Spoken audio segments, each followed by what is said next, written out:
빈곤 급증 G7에서도 최하위 너무 힘든 생활 일본 뉴스. 최소한의 인간다운 삶을 영위하지 못하는 상태일 때 빈곤하다고 합니다. 빈곤은 절대적 빈곤과 상대적 빈곤으로 구분합니다.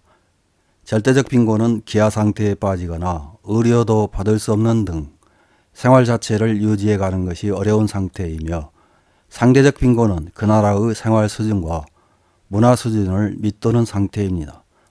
국가 간 빈곤의 정도를 비교할 때는 상대적 빈곤을 말합니다. 2021년 기준 우리나라의 상대적 빈곤율은 15.1%이며 일본은 15.4%입니다. 이 두 나라가 서로 친하다고 경쟁하는 미국은 코로나 이전만 해도 18%대였지만 코로나를 수습하는 과정에서 정부 많은 경제적 지원이 이루어져 15.1%까지 떨어졌습니다. 이와 달리 유럽식 사회복지국가로 대표되는 북유럽 국가들은 6, 7%대로 상당히 낮은 편입니다. 일본에서는 G7 선진 경제대국인데도 이렇게 빈곤율이 높은 이유로 버블 붕괴 후 대불황을 들고 있습니다. 대불황으로 경제성장률이 크게 떨어져서 많은 실업자를 낳았다는 것입니다. 대불황으로 기업 경영이 어려워졌고 기업들은 노동비용 삭감을 위해 파트너 파견, 한시적 고용, 아르바이트 등 임금이 낮고 보너스 지급이 없는 비정규직을 대폭 늘렸습니다. 일본 총무성 2022년도 노동력 조사에 따르면 비정규직은 전국에 약 2,100만 명으로 전체 노동자의 37%입니다. 그중 70%가 여성이며 여성의 낮은 임금은 현저해 연수입 100만엔 미만이 41.2%, 100만에서 199만엔이 38.2%입니다. 이런 상황을 보면 일을 해도 가난할 수밖에 없는 상태임을 알 수 있습니다. 10월 12일 더 골드 온라인이라는 매체에서는 빈곤 급증, 평균소득 200에서 300만엔 미만이 최다, 주요 선진 7개국에서도 최하위, 일본인의 너무 힘든 리얼이라는 제목의 기사를 보도했습니다.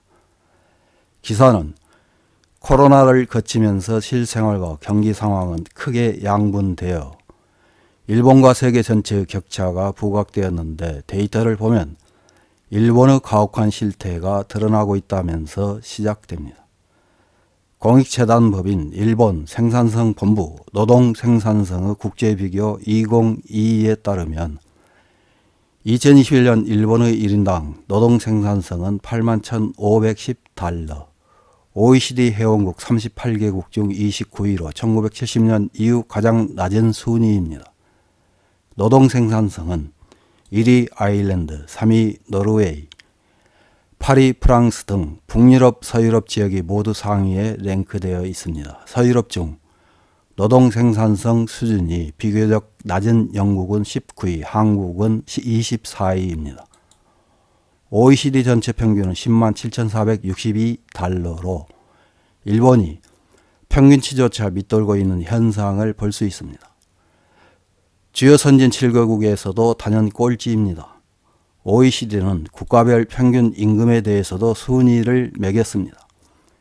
일본의 평균 임금에 대해서는 현재 26위, OECD 내의 하위층에 속해 서양국과 뉴질랜드, 한국과 차이가 벌어지고 있습니다. 저출산 고령화, 코로나를 거친 것 등 요인은 다양하지만 해외 미디어까지도 빈곤층의 증가로 일본의 중간층은 사라지기 시작했다고 보도하고 있습니다.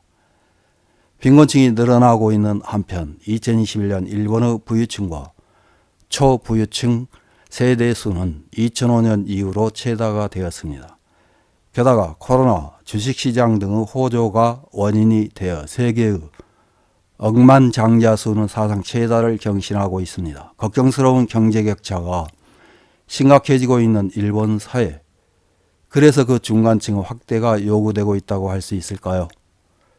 그렇다면 현재 일본의 중간은 어디인가?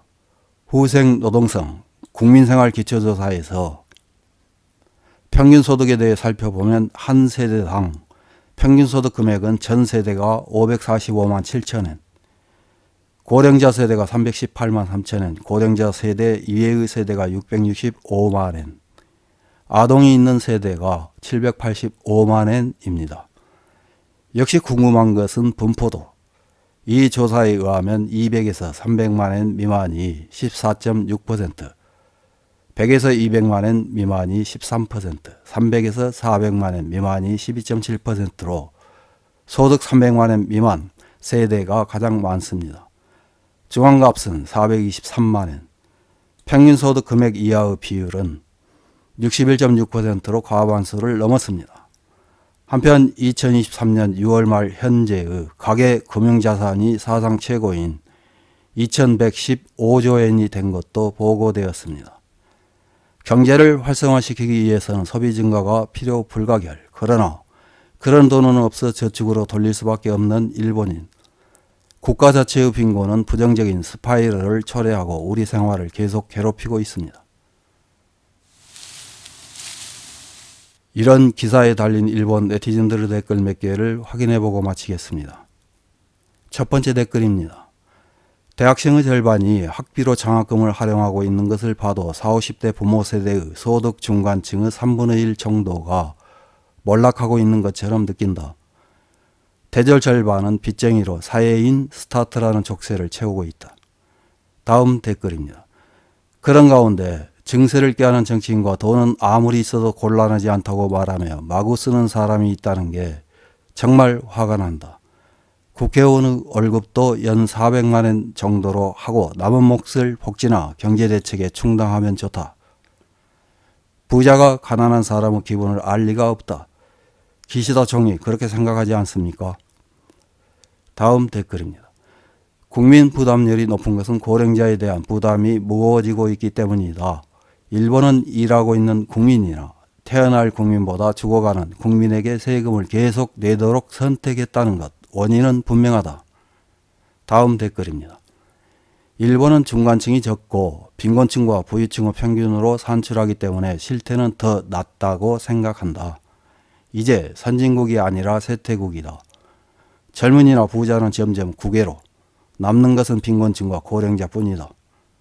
다음 댓글입니다.